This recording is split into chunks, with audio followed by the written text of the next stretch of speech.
राकेश भैया, जय श्री कृष्णा। श्री कृष्णा मैं एक सवाल पूछना चाहता हूँ आपसे जी। कि जो ये दुनिया में भाग दौड़ भरी जिंदगी है, हाँ जो इस संसार सागर में दुखी है, इन जी कष्टों से वो आदमी दुखों से खुशहाल कैसे होवे? जी ऐसा कुछ आपके पास उपाय हो, ऐसे कुछ शब्द हो जिससे वो प्रेरित होके जी अपने जीवन को खुशियों से भर दे, ऐसा कुछ उपाय हो तो आप बताइए। जी। देखिए, ये बात बिल्कुल सही है कि सफलता और खुशी दोनों में बहुत बड़ा अंतर है भैया। ये जरूरी नहीं कि एक सफल व्यक्ति खुश भी हो।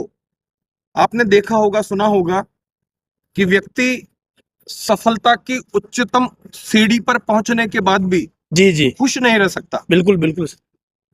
जीवन का जो हमारे विद्यार्थी हैं, पढ़ने वाले बच्चे हैं, जीवन का उनका ऑब्जेक्ट होता है कि मैं कलेक्टर बन जाऊं, आईएएस में मैं सफल हो जाऊं। बिल्कुल वो आईएएस भी बन जाते हैं, लेकिन उनको लाइफ मैनेजमेंट करना नहीं आता। जीवन क्या है? दो सवाल हैं हमारे सामने जो हमें खुशी दे सकते हैं।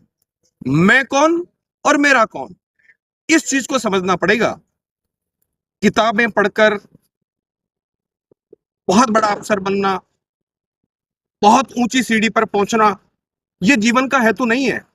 ये कुछ है, लेकिन सब कुछ नहीं है। सबसे बड़ा जीवन का ऑब्जेक्ट है, यदि आप चिंता अवसाद से मुक्त होना चाहते हो तो अपने से बात करना सीख लो। यदि आप अपने से बात करना सीख गए, अपने भीतर भीतर उतरो, आप अपने अंदर उतर जाओ जी जी और सवाल करो आप अपने जी, आप से कि मैं कौन हूं, मेरा मैं क्यों आया हूं इस धरा पर बिल्कुल और बिल्कुल। मुझे क्या करना है। मैं कौन हूं? मैं एक प्योर सोल हूं, आत्मा हूं। क्योंकि आज की जो जनरेशन है गुरुदेव, जी।